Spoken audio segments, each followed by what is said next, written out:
Vamos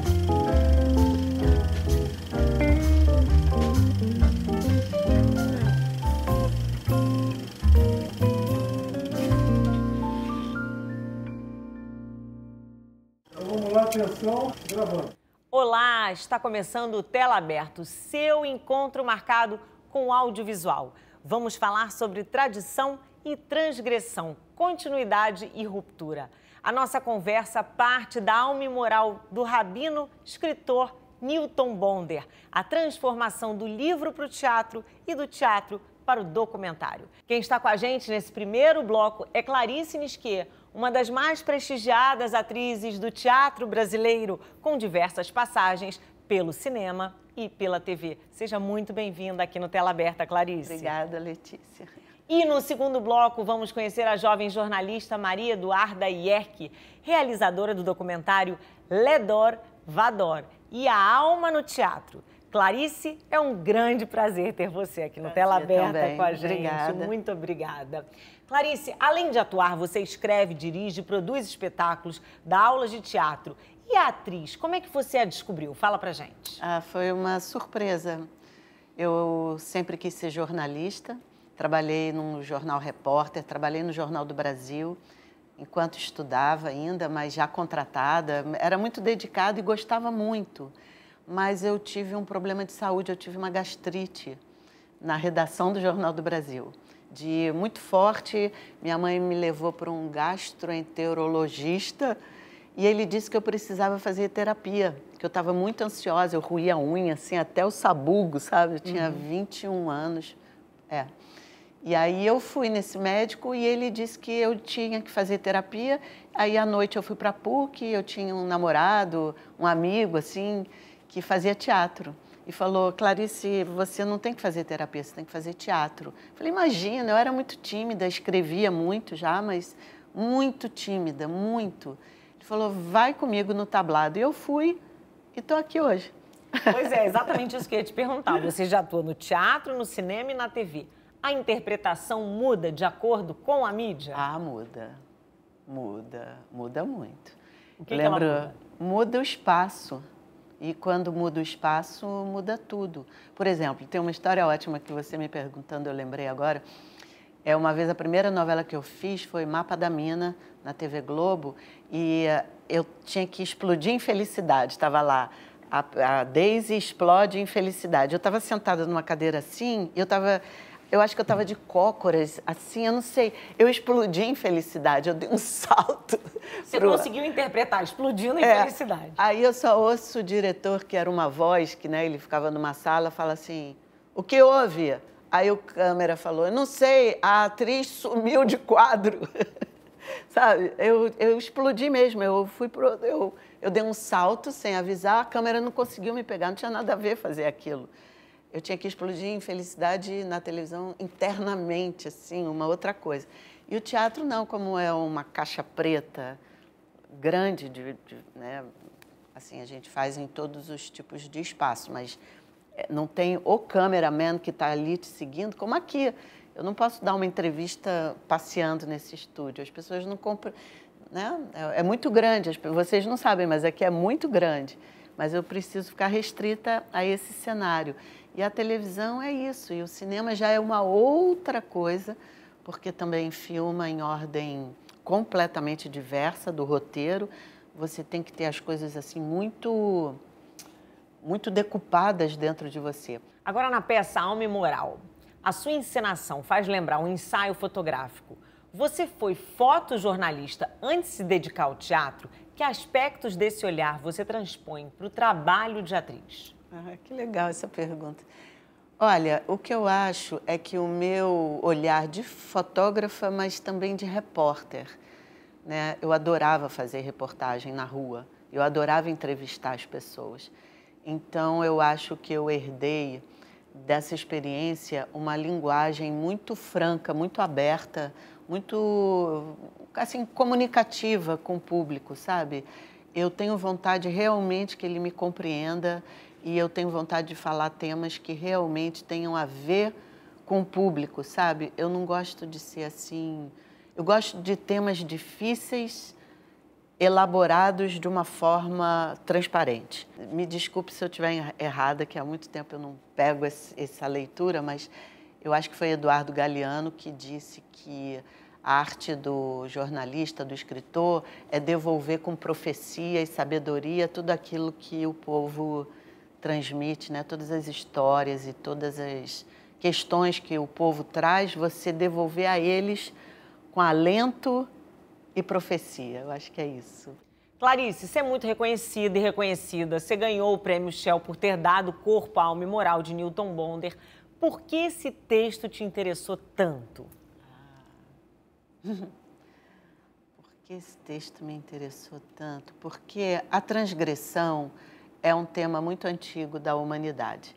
Porém, esse tema vir da religião, da teologia, da forma contundente como ele falou, eu achei muito, eu diria quase revolucionário, sabe? Porque é uma pessoa da área religiosa falando da importância da desobediência. Isso eu achei transgressor do Newton. Eu estudei em colégio judaico, eu tenho muitas pessoas religiosas na família, nos antepassados. Eu nunca escutei sobre a sagrada desobediência. Isso era uma coisa intuitiva minha, era um jeito que eu sentia, mas tudo muito oculto, muito velado, né? De repente vem um livro que, pá, diz, olha, a desobediência é tão importante para a evolução humana quanto a obediência. E eu vou escrever sobre isso, e eu vou falar que a transgressão é muito importante. Então, você que vem do mundo da arte, você que vem do mundo... O tema transgressão é mundano, né? Todos os diretores de teatro, todos os artistas falam de transgressão. Então, o próprio Newton fala, isso não é um tema novo. O que é novo é um rabino falar sobre isso de uma forma tão profunda, tão consequente, sabe? Tão sem máscara, tão responsável também, tão bonito. Então, eu fiquei tão emocionada lendo o livro. Ele fala da diferença da alma e do corpo, Fala, né? diz que a alma é imoral porque ela está ligada ao componente transgressor, a dimensão da consciência que transgride para evoluir, né?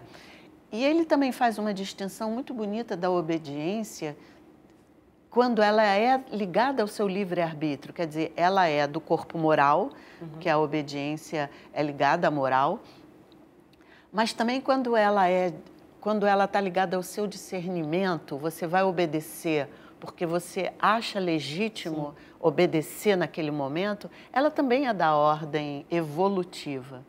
Ela não é uma transgressão, mas ela é uma atitude que também preserva a vida na sua potência máxima, né?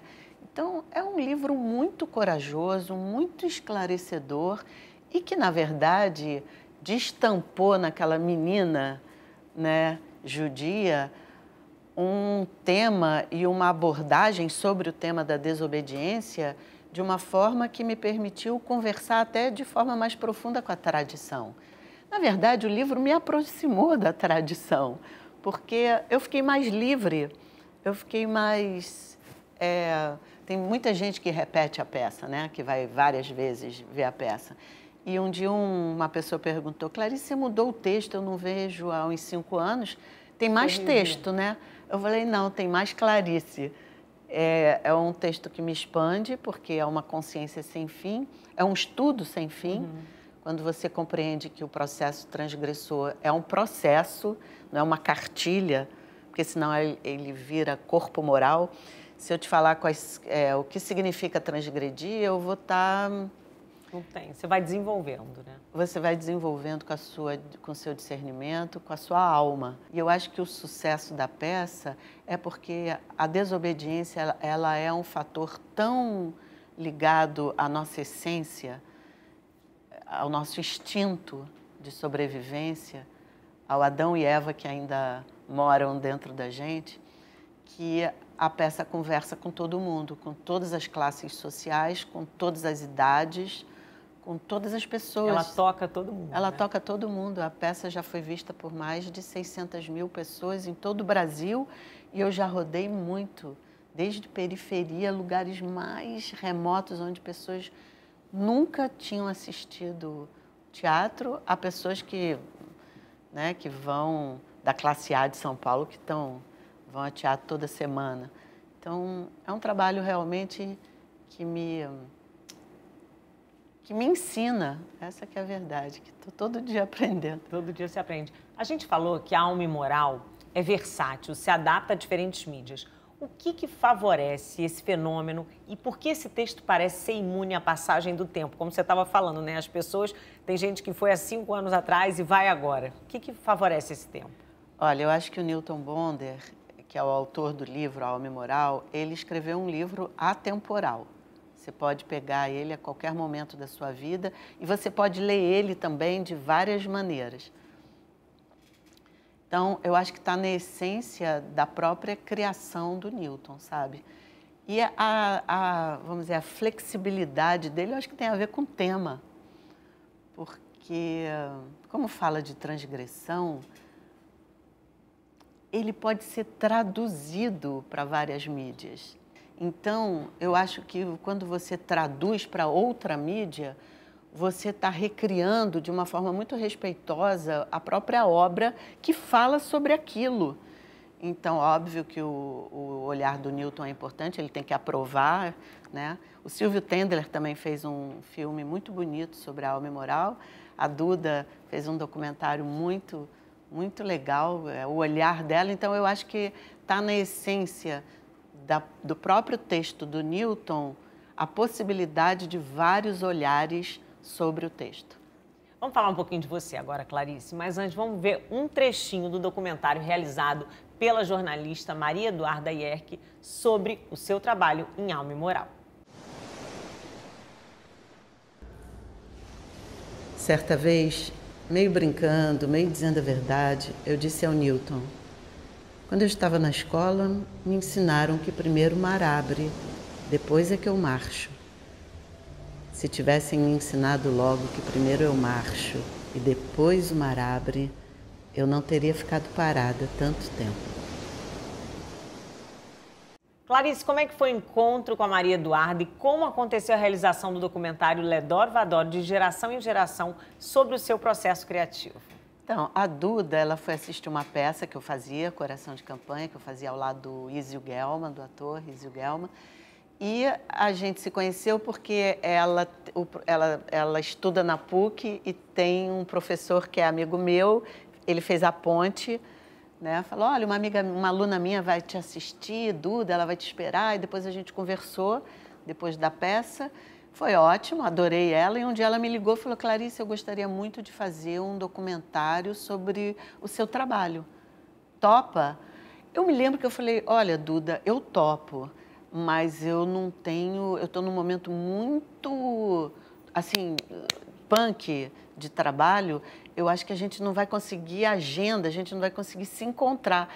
Eu me lembro que ela falou assim, não se preocupe com isso, que eu me adapto à sua agenda.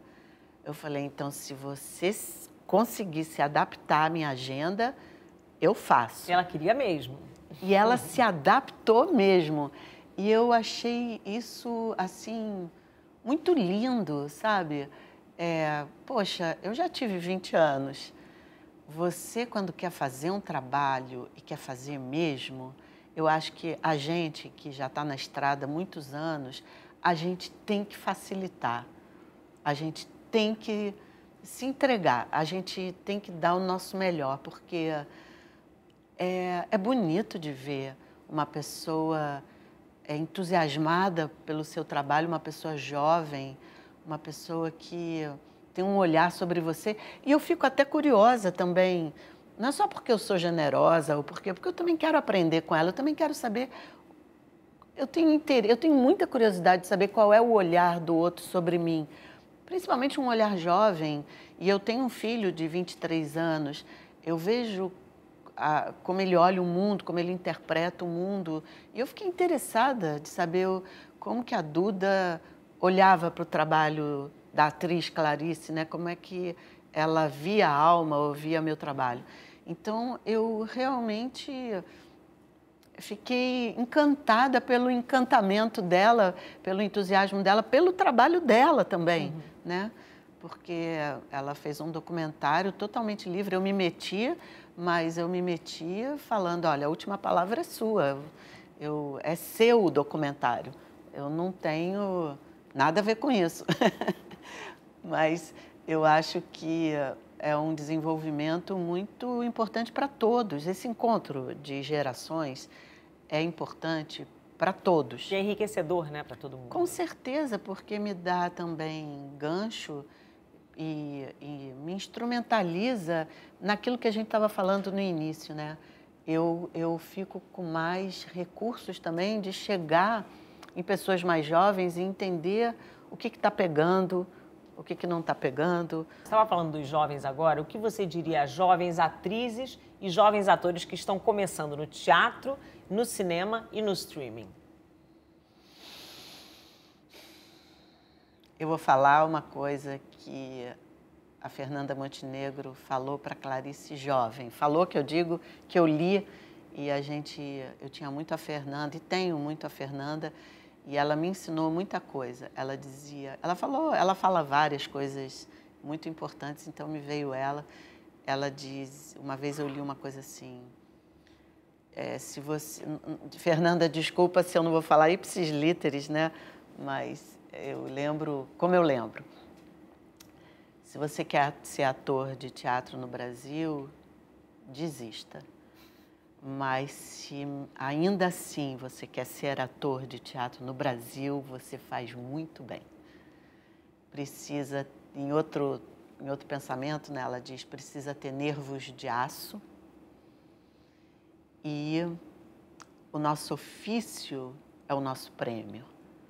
Você fazer do seu ofício, né, do seu processo, o seu prêmio, a sua maior gratificação.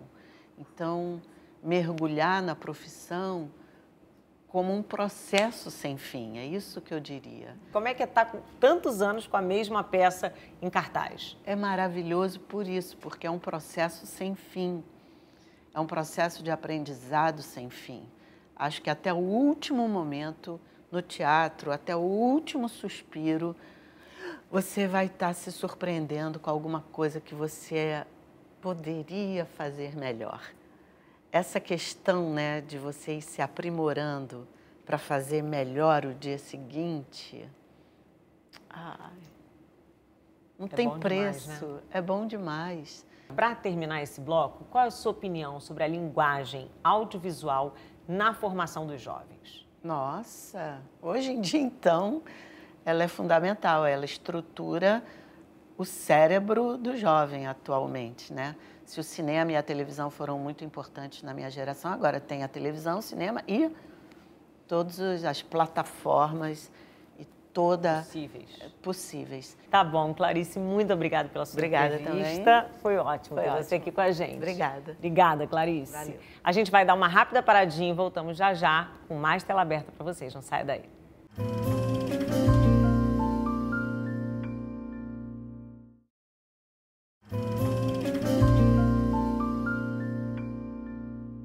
Estamos de volta com Tela Aberta, hoje falando sobre as várias linguagens da obra Alma e Moral, do rabino e escritor Newton Bonder. Nesse bloco, a gente conversa com Maria Eduarda Ierck. Ela dirigiu um documentário que explora o processo criativo por trás da adaptação do livro Alma e Moral para o teatro, realizada pela atriz Clarice Nisquier. Seja muito bem-vinda, Maria Eduarda. Duda, você é leitora voraz, faz resenha de livros, acabou de concluir o curso de jornalismo na PUC do Rio e escolheu o formato de documentário como trabalho final. Fala um pouquinho pra gente da sua trajetória e experiência com o audiovisual. Oi, Letícia. Oi, Duda. Olha, eu comecei na faculdade querendo fazer cinema. Eu entrei para fazer cinema. Eu sempre gostei, eu fiz teatro, então eu estava naquela pegada de querer dirigir e tal. E aí, logo no primeiro período, um super professor meu falou, acho que não. E aí ele me puxou para fazer jornalismo. Eu troquei de habilitação, fui fazendo o curso. E eu nunca tinha tido essa experiência com o audiovisual, assim, eu tinha feito aula de câmera, eu fiz um curso na Cal e tal, mas assim, eu dirigindo, pegando a câmera para fazer, nunca. E eu sempre sentava onde você estava, né, para fazer as entrevistas. E o formato documentário, ele veio numa cadeira da faculdade, que era de laboratório de telejornalismo, com o professor Luiz Nachibin. E a proposta era fazer um documentário como projeto final daquela cadeira. E eu tinha acabado de assistir a peça, eu estava com essa ideia na cabeça, eu falei, por que não, né? É isso que eu ia falar, sua paixão pela alma e moral surgiu do livro ou do teatro?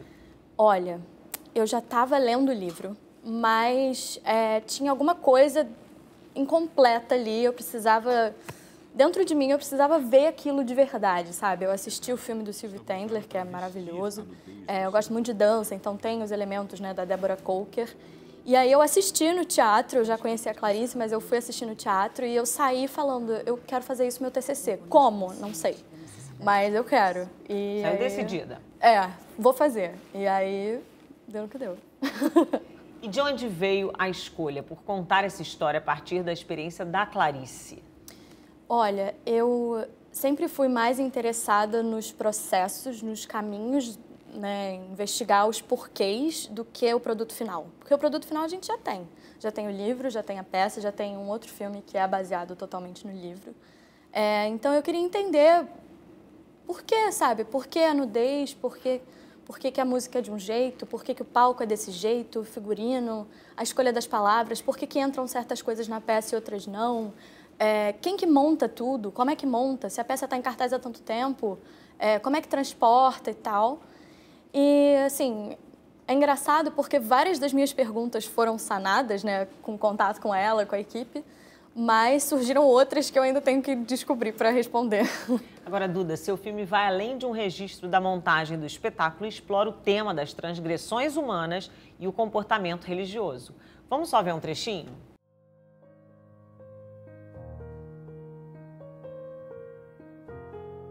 Boa noite. A ideia desse trabalho surgiu em 2002, quando eu fui a um programa de televisão falar de uma peça que eu estava fazendo. A peça se chamava Buda e contava a história de uma mulher desesperada em busca do amor. Mas como o título era Buda, me colocaram num dia do programa que o tema era religião. Um programa de entrevista, tipo mesa redonda, com vários convidados, e um deles era o rabino Newton Bonder. Estava lá para falar sobre um livro seu, A Alma Imoral. Então, durante a minha entrevista, a apresentadora me perguntou se eu tinha uma religião. Eu disse que era de descendência judaica, mas que o teatro tinha me aproximado do budismo, então que eu era uma judia budista. Falei. Você acha que o teatro ainda carrega essa alma transgressora? Nossa, com certeza. Para mim, o teatro é um espaço, além de tudo, de possibilidade, sabe? Onde a pessoa, ator ou não ator, vai se descobrir a partir de um texto ou não, na improvisação, e vai trabalhar aquilo dentro de si e para um público. Eu acho que ter essa máxima de estar num palco, de falar com as pessoas, de trazer uma mensagem, é uma coisa muito transgressora. Nós tendemos a ser seres humanos, no geral, nós temos pensamentos nossos e íntimos que a gente geralmente não fala ou escreve, não mostra para ninguém. Então, ter um lugar, um espaço aberto de jogar essas ideias, de trabalhar esse tete-a-tete que não é, né, que é uma coisa unilateral, você fala e alguém escuta, é muito transgressor, é muito vivo, é muito ativo e é muito especial. Agora, você também pode acreditar esse sucesso todo ao seu professor que teve esse olhar, né, Duda? Com certeza, nossa, esse professor foi o Alexandre Caroli. No primeiro período da faculdade, o meu primeiro contato, na verdade, com o judaísmo foi durante essa aula, essa cadeira, porque ele pediu para a gente fazer um trabalho e eu acabei entrevistando o Zé Wigvelder, que foi editor da Manchete. E nesse trabalho eu fui na casa dele, conversei com ele, e uma das coisas que a gente conversou muito foi que ele foi o único repórter brasileiro a cobrir o julgamento do Adolf Eichmann, né? Depois, enfim. E a gente conversou muito sobre isso, muito. E eu lembro que na casa dele tinha uma menorá, que é uma vela um candelabro. Sim. E eu fiquei encucada com aquilo, eu fiquei tipo, legal, não sei o quê. E fui vendo, eu li, ele me deu um livro de presente, eu li outras obras dele. Você passou a conhecer mais um pouco da religião judaica e do judaísmo através do Zev. Sim, e daí foi, assim... a minha família é católica, venho de uma tradição muito católica. Eu acho que eu tentei botar isso um pouco no filme, né? Porque a Clarice é transgressora porque ela vem de uma família judaica e se descobre no budismo. Eu venho de uma família católica e me descobri no judaísmo. Os nossos personagens, que são o Breno e a Márcia, eles também têm coisas semelhantes a isso, né? Essas transgressões. E, inevitavelmente, eu botei um pouco de mim nisso, né? No filme e tal. Mas foi a partir dessa chama de tipo, existe essa possibilidade, sabe? Que interessante. Eu acho que se eu, sei lá, encontrasse com Deus em algum dia, eu ia falar, mas por que você fez isso tudo, sabe? Tem o livro dos porquês também. Tem exato. Que ler isso, Então, eu acho que isso também veio um pouco no processo do filme, sabe? De entender muito da Clarice, por que aquilo chamou toda a atenção dela. Porque, pra mim, assim, eu lendo o livro, eu jamais pensaria em fazer uma peça sobre isso, sabe? Ou atuar sabe? Então, acho que no final tem tudo a ver, tudo muito interligado.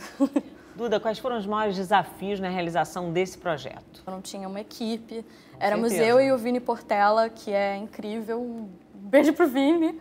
E aí os meus amigos foram entrando junto, né? A Maria Antônia, a Tâmila, o Rui foi muito importante, que é o diretor de fotografia.